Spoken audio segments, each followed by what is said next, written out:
I have to make a very important decision. My pension is going to be increased by the wonderful amount of 25p.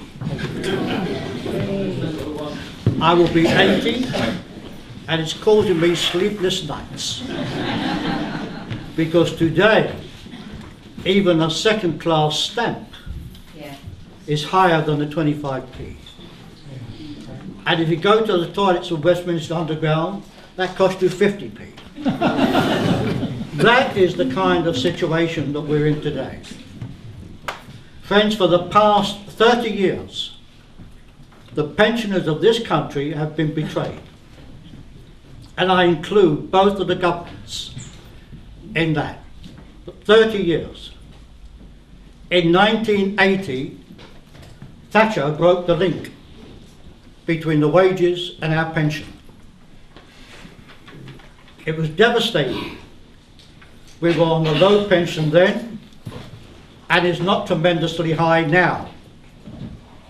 But Labour had the opportunity in 1996 at their conference, where Barbara Castle spoke on a motion to restore that link. And it was voted down. And I regret to say this, with a trade union leader at this platform, it was the vote of the trade unions that helped to defeat and put us back another many, many years. They were fobbed off with a commission by Tony Blair, who was very keen to get elected, and he was. They spent 2 years on that commission, and the outcome was an increase of 75p a week. 75p. And on the same day that was announced, the MPs voted themselves an increase of £22.50 a week.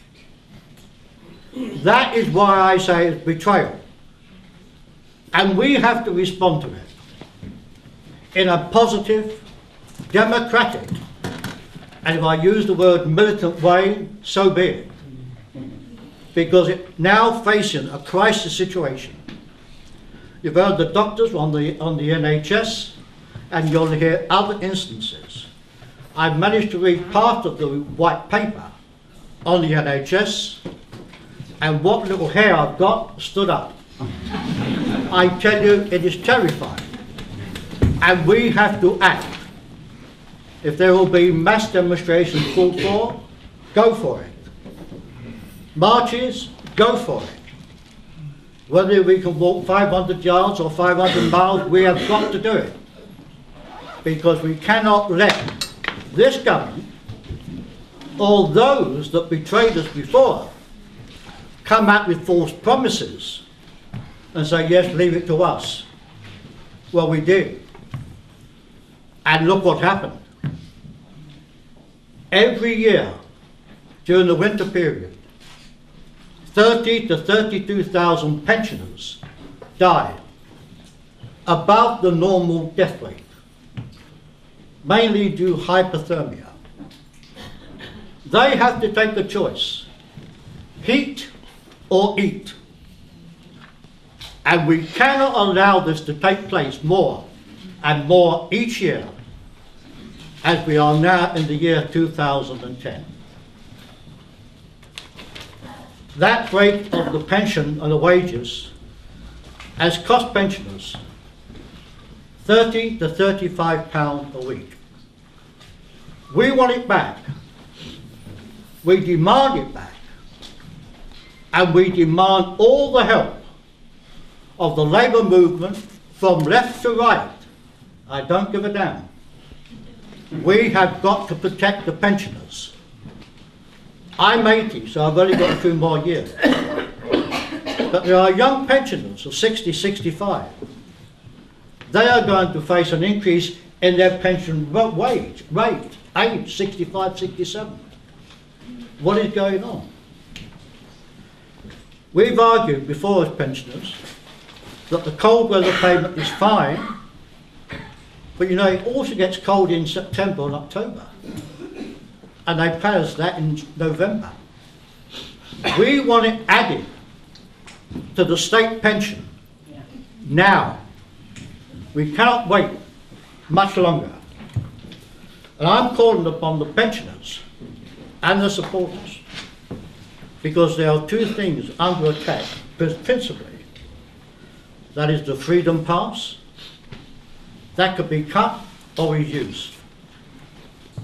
I am arguing that if it is under attack or cut, then we board the buses and congregate.